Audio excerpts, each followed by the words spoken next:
उत्तर प्रदेश के लखीमपुर खीरी जिला के एक गांव में एक चीता अचानक ईंटों के भट्टे में घुस आया। चीते के अचानक हमले से इलाके में खौफ व हरास फैल गया। एक मकामी शख्स ने हिम्मत दिखाते हुए चीते से मुकाबला किया। इस शख्स ने अपनी जान पर खेलकर चीते से बचाव करते हुए अपनी जान बचाई। वाकया के बाद चीता करीबी खेतों की तरफ भाग गया।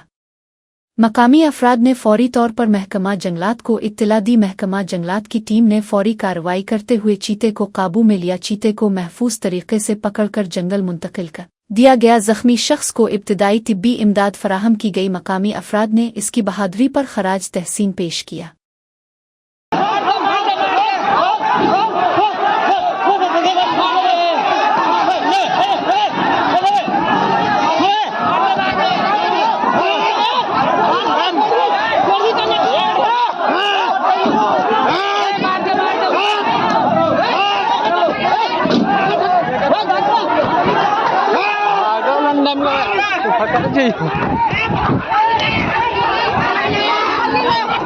आप लेने